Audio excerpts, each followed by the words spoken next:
These are the newspaper racks. These are going to be displayed at the local businesses, restaurants, health centers, and I just want to That's share time, with George, you thank you. tonight. Okay? Thank you.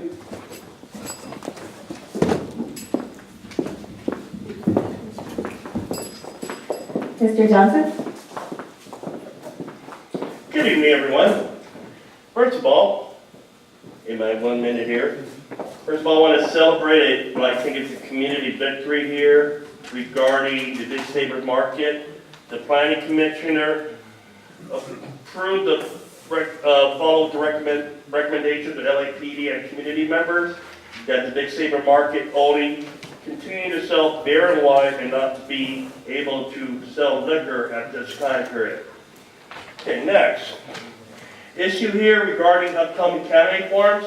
It's very important that anybody on this panel that may have a political connotation involved with any organization, whether they're unions, working with candidates, anything, disclose those conflicts so that way the candidates coming to our forum, this forum here, that could be brought up. But also too, as you can see, with 5 seconds remaining, 1 minute is not enough for public comment. Thank you. Thank you. Mr. Pacheco? Yeah, my thoughts are going to be kind of like, just want to congratulate you. 1 year, exhaustive measures. The city attorney, when they talked about exhaustive measures, was going to be 90 days. I guess they're going to get you off exhaustive measures once the election's over, depending on who wins. If the current guy wins, they no longer need you. They'll get rid of you somehow. But if a new person comes along and they get voted in, you'll be gone too. Thank you. Is there any other public comment? Anthony?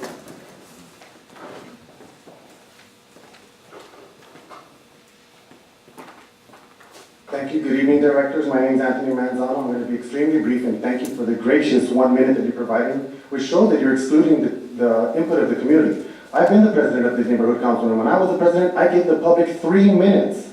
Hold on real quick. Does anybody remember this? When I was the president of the neighborhood council, we had great activities, and you know what? It was not the El Sereno Kite Festival. It was the LA 32 Neighborhood Council Kite Festival. Next, reducing the size of the board, you can see it doesn't work because there's still no quorum out here. Another thing, the lawsuit against the city of Los Angeles is coming up February the 17th. The Roseville community is already claiming victory. Another thing is, you guys need to be aware of your bylaws because I'm sure from the last meeting to right now, you still haven't read your bylaws. One of the last 2 things is, hopefully when the Department of Neighborhood Department staff gets here, I'm going to tell her, and you guys know as well, she's not a stakeholder. So don't be listening to them. And the very last thing is, like they mentioned with the stakeholder right before me, is elections are coming up in 1 year from now. So you guys better start thinking on preparing to get yourselves replaced. Thank you. Is there any other public comment? Okay, we're going to back up to item number 1 on the agenda. Welcome, everybody. Thank you for coming.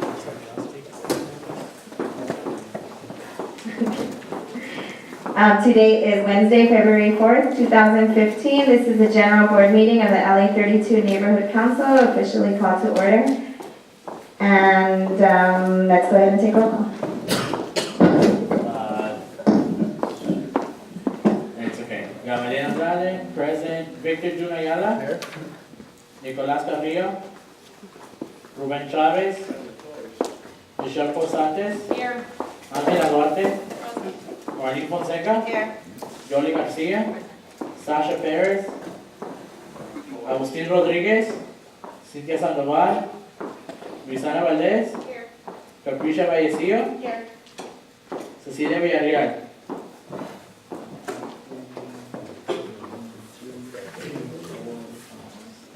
Informed.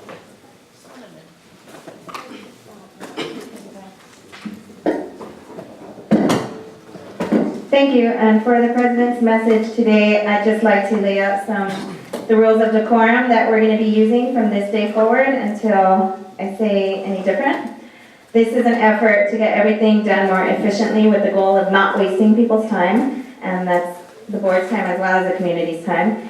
In order to attempt to achieve this, the following rules are being reiterated and will be in place. There's to be no yelling out from the public or the board. You may only speak when you're addressed by the chair. Anybody who does interfere with the efficiency and/or the conduct of business at this meeting will be deemed out of order and subject to removal for the signs that we have posted. Board members, there's to be no discussion amongst or between any of you. All discussion is to go through the chair and will be addressed by the chair. The format for actions to be taken will be as follows. An item will be opened. He or she who was the creator of the motion or the item is going to speak on the item briefly. We'll take public comment, limited to 1 minute per speaker. The reason for that is just to make it, we want you to be specific to the item instead of let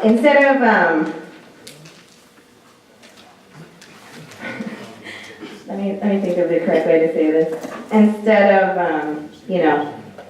going off to the south or off topic, we're trying to encourage you to stick to the topic, and again, for efficiency and to not waste people's time and not to repeat a number of things. Upon the last speaker, public comment's going to be closed and it will not be reopened, so please don't raise your hand anymore and say, I didn't speak. If you didn't speak, sorry. Please make sure you state your public comment when it's public comment time. The board member deliberation will start from the left. It's going to go down the table. Down this way. Those board members who do wish to speak on the item will have 2 minutes to do so. After everyone gets their 2 minutes, we're going to go back down the table, starting this time at the right. And everyone will have 1 minute for follow-up questions and or comments to anything else the board member said. And again, you're directing that to me. At the end of that rotation, any questions that need clarification will be answered by the appropriate authority. I'm going to ask the questions. I'm going to keep the questions and the concerns that you bring up. The party, if there's a party that's here, will be allowed to respond. And this is going to include any questions or concerns raised by the audience during public comment. And that's all. So let's go ahead and move on to item number 3, which is our speaker series for any public entities. Today we do have LA Fire Department here. And this is Battalion Chief Andrew Warden. Warden. Do I have more than 1 minute or just? Yes, you do. You have a, it's not on here, but normally we would give about 10 minutes. Okay. Well, my comments I'll keep brief to not only the board but to the public out here in the audience. Again, my name is Andrew Warden. I'm the Battalion Chief here in Battalion 2. Battalion 2 is comprised of 8 different fire stations between El Sereno, Atwater Village, Glassell Park, Lincoln Park, and in that area. Your local fire station is right down the street here on Stern Fire Station 16, where Engine 16 resides. Each fire station in Battalion 2 has a paramedic assigned to the station. There are several paramedic rescues in the battalion. There are 3 truck companies, all the rest are engine companies. Our area, this is a brush area, and one of the things that we're most concerned about is the brush clearance. In the back of the room, I left some brush clearance flyers for not only the board, but for the public to take a look at. This year, because of the rains we've had, we do have a good grass crop on the hills. The grass itself right now, the live fuel moistures are high enough that we're not in any imminent threat of fire. But as the rains subside and don't come back, that grass will begin to dry out and will become dead fuel moisture will go very, very low because the understory of that grass is very dry right now. So we do have fire danger that will be building throughout the year. And so we encourage everybody, all homeowners in this area, to keep up with their brush clearance. And the rules are in the back. You can also find that information on lafd.org, which is our website, which you can also download information regarding brush clearance. Another program that the fire department's been engaged in is smoke detectors. In the back of the room, there are some free smoke detectors for those not only of the board, but for the public who need one. There's a sign-out sheet for that detector if you need it, and if you need more than one, please, you can get a hold of MySafe LA which will come to your home, do an assessment of your home, and install smoke detectors for free. This year, we've had a number of fatality fires in homes without smoke detectors. So this is crucial that you have a working smoke detector in your home. We had a fire just 2 days ago over in the Lincoln Park area. It was a small fire in a kitchen. The occupant of the home was alerted to the fire because of the smoke detector. So it not only saved his home because he was alerted to the fire quickly and took action on his own to help put the fire out, but also got his family out of the home quickly. So it limited the damage to his home and saved more of his, and saved his family. So smoke detectors are critical. So please make sure that you have good working smoke detectors. If you need batteries, come to your local fire station. If you need a smoke detector and you can't get it tonight, come to your local fire station. Or get a hold of MySafe LA and they'll be able to come and issue you and install free smoke detectors. Now I realize that it's February and Christmas trees should be out of your home by this point. However, I have noticed in the battalion that there's still a number of Christmas trees still out on the streets. People have taken them out of the home, but they're still sitting on the street. We do have a bin. It's in front of Fire Station 44, which is over on Cypress. And you can take your tree there and you can dispose of your tree there. It's for free. Department of Sanitation has provided the bin and you can dispose of your tree. We strongly encourage you to remove your Christmas tree if you have not done so and remove it from your home. At this point, that tree is so dry that it will literally explode in your home. It will erupt in fire, and these are tragic fires. We had a fire Christmas Day in the valley where 21 people were displaced because of the Christmas tree fire. So this is very important that you take these very important safety precautions. In the back, there's also literature on earthquake preparedness. There's also, if you want to install your own smoke detectors, there's literature back there on how to measure and install those smoke detectors. One of the other issues that's come to our attention in the local area is the red flag parking signs have been altered, removed, or are not enforced. If you have a sign that is painted over or missing, please let us know. I've given a number of cards to I've given my card to the president so you can inform the president. And in turn, she can get a hold of me and we'll ensure that that sign is corrected and it's put back in place. Those are my comments for tonight. I just wanted to introduce myself because I'm new to the battalion. I've only been here for 3 months. And so I wanted to come and introduce myself. If there are any questions, I have a few minutes, but go ahead and answer. Do you have an electronic version of all the literature that you have to back? Yes, you can get it at lafd.org and you'll find the brush clearance material under the brush clearance tab.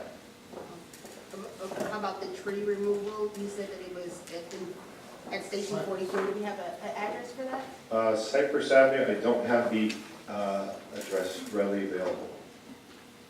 And if people want more smoke detectors, do they contact you? They can get smoke detectors through lafd.org or contact your local fire station. Just go to your local fire station 16 right down the street, has smoke detectors. So if you need one, you just go to your local fire station and they'll give you one. If you'd like your home inspected and smoke detectors installed, get a hold of mysafela.org and a representative will come out and survey your house and install smoke detectors. Thank you very much. Sure. Is there any questions in the public? Chief, did you have a few comments? Let me introduce Chief Mark Storms. He's the Assistant Bureau Commander of Central Bureau, which is the new bureau that is here in this area. So, Our partners, thank you.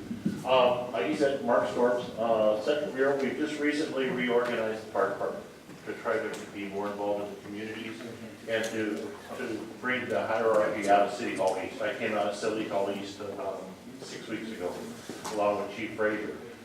We are going to be responsible from USC to Glendale, Koreatown to East LA. That's basically our turf. I was a young fireman here 36 years ago in El Sereno and Highland Park, so I'm pretty familiar with the area. And it's our pleasure to come into the Central Bureau. We're gonna have the Central Bureau, the West Bureau out in the West LA. Harbor area is gonna be the south, and then the valley. So those will be the 4 bureaus. Somewhat similar to LAPD, what you see for them. But our mission is to support the battalion chiefs and the fire stations, and also to start taking a snapshot of how our bureau is different than San Pedro and West LA, and how we can focus our efforts in a more custom manner to the communities we serve. And it's just wanted to say hi. We've got 23 neighborhood councils in our bureau, so we'll be looking at that. We have meetings every day of the week, of every day of the month, that we'll be having battalion chiefs and fire stations, and take turns rotating, so you see the depth of the fire department and how we can be of service to the community. Just want to say thank you, and glad to be here, back again. So, thanks for the time. Thank you. Thank you, both Chief Warden and Chief Storms, and welcome to our neighborhood. Thank you. Is there any other, I don't believe there's any other entities here that would like to speak at this time. So we're going to go ahead and move on. Once again, thank you to both of you.